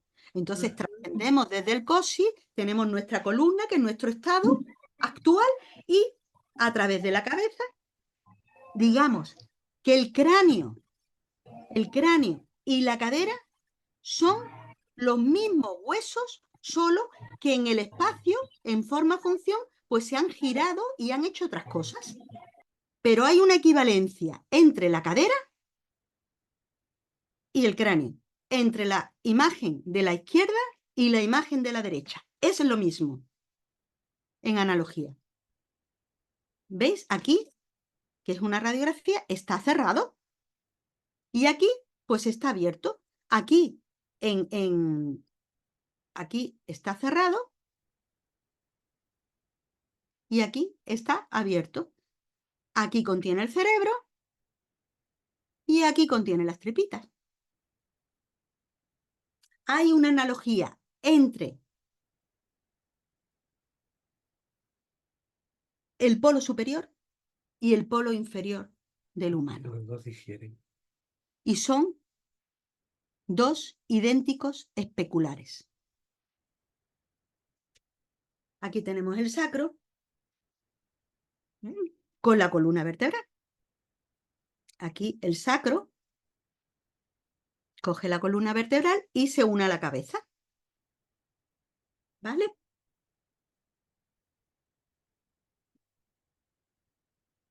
Este es el sacro, de aquí saldría la cadera, las dos palas ilíacas que hemos visto, que estaban abiertas, y de aquí se vería pues el agujero ese que hay en la base del cráneo, que hemos dicho que ahí se inserta la primera vértebra de la columna vertebral, y aquí estaría la cabeza. Este es nuestro nivel de ahora. El coxis, las vértebras cosigias, es lo que dejamos atrás, y el canal, ese del que tanto hablamos, y que tanto trabajamos, pues es la columna vertebral del ser. Pero incluso hay analogías, no sé si las veréis, hay una analogía entre el pene y la pineal, hasta en el nombre. Uno es un dador de fuerzas creativas mentales y otro es de fuerzas creativas físicas. De hecho, fijaros, esto es un embrión, un pene y un clítoris. Y esto es la pineal.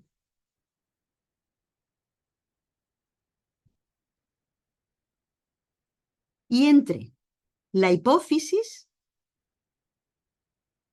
que está en la cabeza y que segrega todas las, o sea, es la directora de todas las hormonas de todo el organismo, del eje de todo, de la glándula tiroides, del timo, de las suprarrenales, de todo. Pues todo se rige por la hipófisis y esto es un testículo. Uno a nivel mental y otro. Estos son más difíciles de pillar, pero la analogía es clara. Y después en la cabeza, pues en el cerebro tenemos algo que se llama ventrículos cerebrales, que son estas cosas. Son cavidades. El útero también tiene estas cavidades. Hombre, igual la analogía con los ovarios se podía hacer. Lo he puesto con el testículo, pero se podía hacer con los ovarios. Me ha faltado ahí una diapositiva. Bueno, a Miguel Ángel le decían que esas cisternas, esas cavidades que tenemos dentro del cerebro, que están llenas de líquido, pues son cavidades resonantes, ¿vale? Entonces nos decían los maestros que de alguna manera había en esa resonancia el cerebro pues captaba cosas que no venían por los oídos, no venían por la vista, son energías que resonaban en ese aguas internas, ¿no? Y de alguna manera, pues, en el caso de Miguel Ángel, pues se reflejaban en el área del lenguaje y entonces canaliza, ¿no? Entonces, pues, el útero es igual, es una cavidad resonante. Y hay también su analogía ahí. Esos son algunos ejemplos. Entonces vamos a ir para atrás.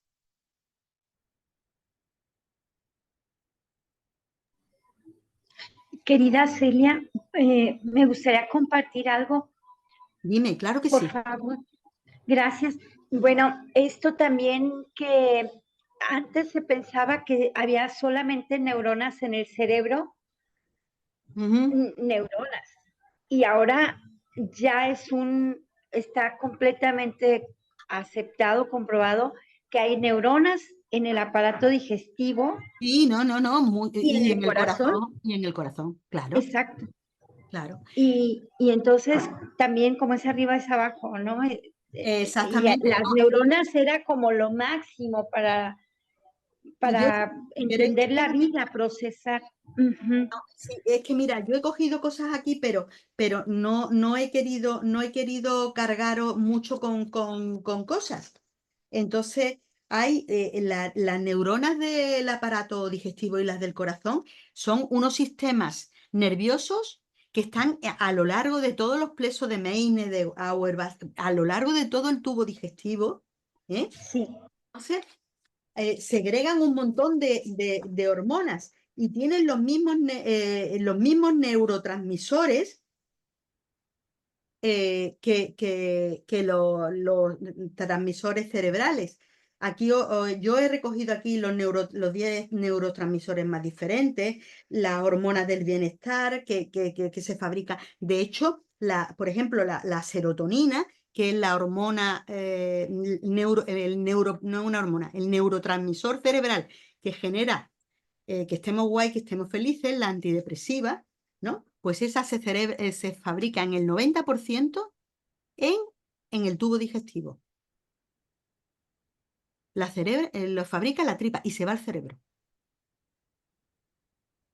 O sea, es la misma envergadura, es que es lo mismo.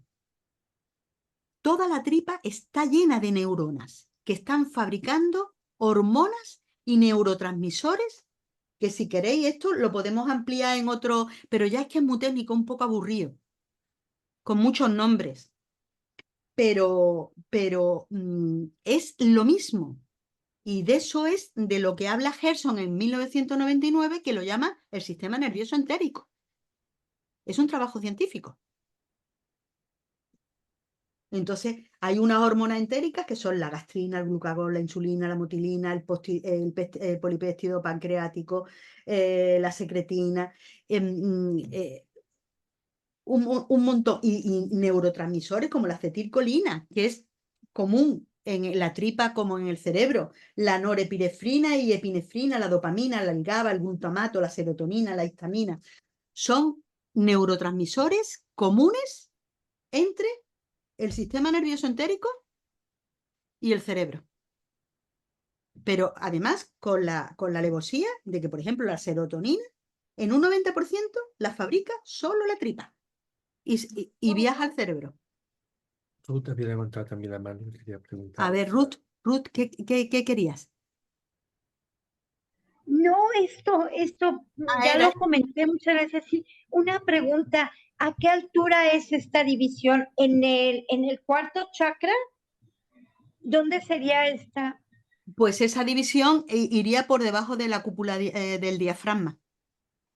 Ah, Digamos, la cúpula del diafragma sería el diafragma, que es como una cúpula, una bóveda, sería, digamos, la división entre de ese nivel inferior con respecto al superior. que sería como al cuarto chakra, ¿no?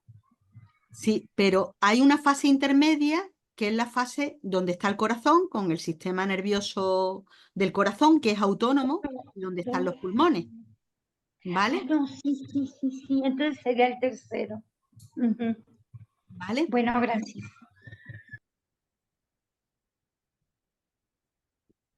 Entonces, ya hemos visto agujeros isquiáticos con las órbitas oculares. Fíjate.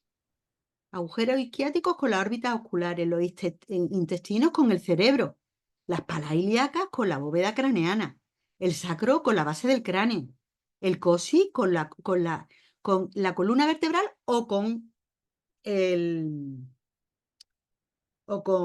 el canal, las extremidades superiores con las inferiores y los neurotransmisores que son los mismos. ¿Vale? Entonces, somos un eje de dragón bipolar, pero todavía hay más prestaciones, porque hay algo, el pentáculo, la estrella de 5 puntas, que es la estrella de la magia blanca cuando la punta única está hacia arriba. Fijaros, este es nuestro arquetipo. Cuando nos diseñan con los brazos hacia arriba. ¿Por qué? Porque los meridianos de la acupuntura, que son los canales que nos llegan. ¿Sabéis lo que son los meridianos de acupuntura? Sí, ¿no? Sí. Los canales donde están todos los puntos, que uno es intestino grueso, el otro es triple R, recalentador, meridiano del corazón. Pues bueno, hay unos meridianos yang y unos meridianos yin. Pues los meridianos yang se alinean con el cielo cuando tú estás con los brazos levantados hacia arriba. Y los meridianos yin se alinean con la tierra cuando tú estás de pie.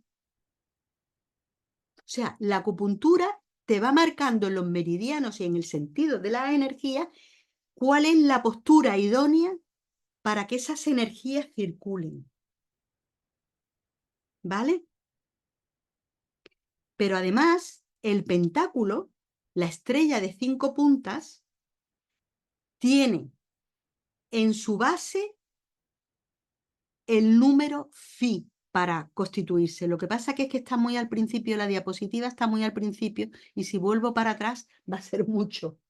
Pero el pentáculo está hecho como estaba en la espiral con el número phi y el número pi en la esfera y el círculo, el pentáculo está hecho con la letra phi.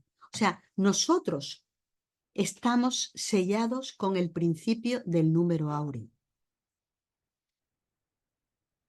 ¿Vale?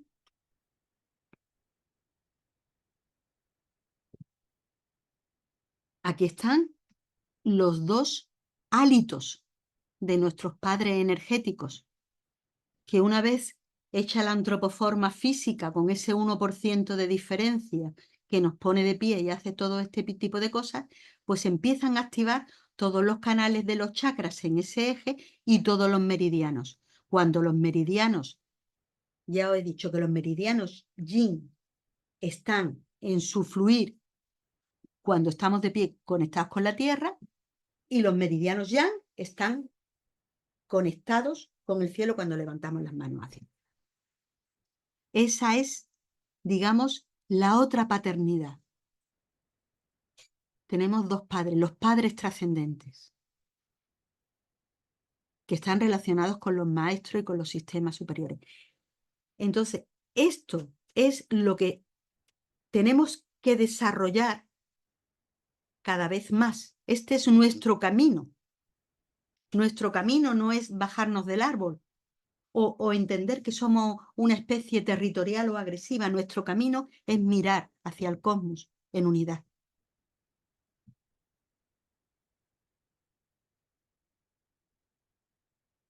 Porque hay una energía especial que circula por el hombre, que es una energía polar, que circula tanto en el polo material como de abajo, inferior, como en el polo mental o superior, que es la energía chi, que está reconocida por la medicina tradicional china. Ya digo que la medicina tradicional china considera que la energía en el hombre cicla porque tiene como arquetipo una estrella de 5 puntas. Pero esa energía no es igual por ejemplo, en la vida inorgánica. Para la medicina tradicional china, la energía que circula por la red de los cristales transparentes o de los cuarzos se llama Badgang. Y la energía que circula por los animales y los vegetales se llama Shar. Entonces, pueden estar conectados. El reino animal puede estar conectado ya, y el reino vegetal, ya dijimos que la secuoya, los robles, los delfines y otros cetáceos, algunos tenían núcleos que se activaban del mismo modo que nosotros podemos tener activados nuestros chakras y conectar y tener autoconciencia. Pero son niveles diferentes y eso quiero también que quede claro. La energía chi es diferente y hace del hombre una serie de cosas que no puede hacer una secuoya. Nosotros tenemos la capacidad de auxiliar. Nosotros podemos ver un campo seco y podemos construir unos diques para que los árboles no se mueran, o podemos regar los árboles, o podemos ver una plaga en un árbol y podemos quitarle la plaga al árbol.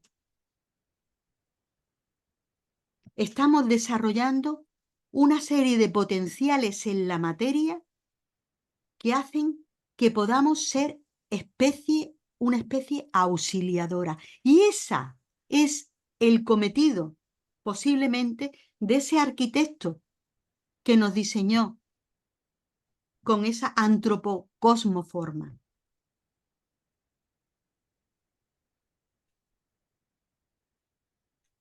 Cuando esa energía que circula entre los dos polos, que es la energía chi, se integra y se conecta, verá, esa energía es la que nos viene desde el centro de la galaxia y hace que nosotros mantengamos la vida. Tiene que estar equilibrada. Por eso la acupuntura las trata y se pinchan puntos para que el chi, yin y yang se equilibre. Y viene del cosmos y está relacionada con el principio vital y el mantenimiento de la vida junto con el prana. Pero hay otra energía que acompaña a esa y que sí está relacionada con niveles superiores de conciencia y con la identificación de la unidad de lo que somos, con la autoconciencia, con la transfiguración. Y esa energía es Agni, la energía de la iluminación, que va más allá de Chi. Si Chi mantiene la vida, Agni es la propia vida. Y es el milagro. Y con respecto a ese arquetipo, me voy a ir para atrás. Veréis, si nosotros trabajamos, aquí está la estrella de 5 puntas. Nosotros tenemos la cabeza, o sea, nosotros somos seres mentales y estamos trabajando desde el punto de vista de la conciencia, de las ideas, del altruismo, de la solidaridad, de los grandes valores, insertados en esa proporción áurea con el número phi, con el número, ese número tan especial que genera armonía. Sin embargo, eso es magia blanca. Somos capaces de cambiar las cosas y somos capaces de ser co-creadores. La co-creación está muy relacionada con Agni, más que con Chi. Pero hay gente que no, que solo se preocupa de la materia, que solo lo que quiere es tener, poseer, yo primero, yo soy superior, los demás no, no me importa que mueran, me da lo mismo, no tengo empatía, yo soy, ya sabéis, eso es cuando en vez de este cerebro superior, este cerebro superior domina este cerebro inferior, el cerebro de la materia. Y por eso la estrella de la magia negra es la estrella de 5 puntas invertida.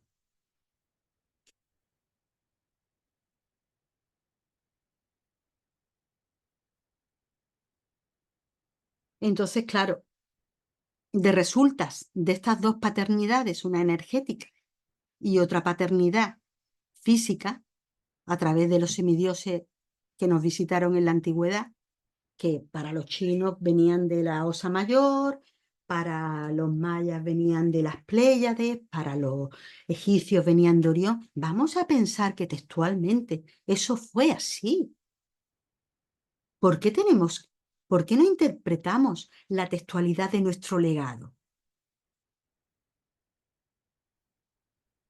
Pues a esa paternidad que en el libro de Enoc, que si los Nefilim, que eran los hijos de los dioses y las mujeres de los hombres y todo eso, se añade esa paternidad donde el hálito divino nos insufla esas energías, esa energía chi, que hace que el canal se transforme en una columna energética de chakras y nuestra red en una red de acupuntura con potencial bipolar, pero con potencial para ser Agni, todo eso nos abre un amplio horizonte existencial y nos convierte en seres conceptuales y simbólicos, grupales y civilizadores con memoria cultural, pero además solidarios y potenciales ciudadanos del mundo. Somos gestadores de religiones, damos sentido a la divinidad y somos seres que buscan la espiritualidad más allá de la cultura. Pero además hemos obtenido un sistema científico que a mí me parece muy importante, donde para las leyes de aquí de la Tierra, la ley de la gravedad y todas esas cosas, pues entendemos el sistema de Newton. Pero para estudiar las estrellas y los viajes interestelares tenemos que estudiar la cuántica y la relativista, son las leyes que dominan el cosmos. Pero hay otras leyes que dominan ese hálito, ese mundo energético que nos lleva hacia ser antropocosmoforma, hacia nuestro futuro, a esa columna, a ese chakra de la cabeza que tenemos que abrir. Y esos son los principios de las leyes del Kybalión. Todo eso lo hemos contemplado, todo eso lo hemos metido dentro de nuestro bagaje cultural. Entonces podemos ser seres creativos, auxiliadores, conectores. Ese es nuestro futuro. Y lo llevamos impreso en nuestro propio cuerpo, en nuestro propio eje, en nuestro propio arquetipo. No podemos eludirlo. Claro que razonamos con él. Si es como somos. Es que no nos hemos mirado al espejo todavía bien. Entonces, a esto nosotros lo llamamos el homo anima. El estado de conciencia trascendente, el estado de antropocosmoforma completamente desarrollada, la especie auxiliadora. Esto es un separador de libros de Cayetano Arroyo, donde está pues eso que hablábamos, ¿no? El ser, nosotros somos un nivel de un ser superior que a la vez es otro que está en el chakra corazón, que a la vez. Cayetano todo eso lo vio y lo pintó como gran maestro que era, como un maestro único. Así que, y también es una fuente que corrobora todo esto, porque Cayetano realmente contactaba y sacaba esta información, no como yo, de que he estudiado medicina, que inspirada pues voy haciendo mi historia mental. Cayetano lo veía, Cayetano era un maestro. Bueno, pues ya creo que he terminado la presentación. Bueno, ¿qué es el vitalismo? Ya aquí vamos a dejarlo ya. Es que igual, todo está hecho. La tierra es como el sistema óseo, los ríos son las arterias, los mares son las venas, el reino vegetal son los pulmones, el reino animal son los sentidos y las emociones, los humanos pues somos el sistema nervioso de la tierra. Entonces nuestras manos son las dendritas y nuestros pies son el asón que nos conecta con la tierra, ¿no? Y bueno, y nuestro planeta pues tiene un arquetipo que es masculino, es el icosaedro en la polaridad masculina de Gaia y el dodecaedro en el icosaedro, el arquetipo yang es el icosaedro que está con el triángulo y el dodecaedro que es el polo yin, que es la madre. Y entonces los dos forman la flor de la vida y esas conexiones del arquetipo de Gaia son las que estamos haciendo que conecten con el cielo, hacer que los chakras de la tierra conecten con el cielo. Y ese es nuestro trabajo legado Rohiri. Y ya está. Ya creo que hemos terminado esto.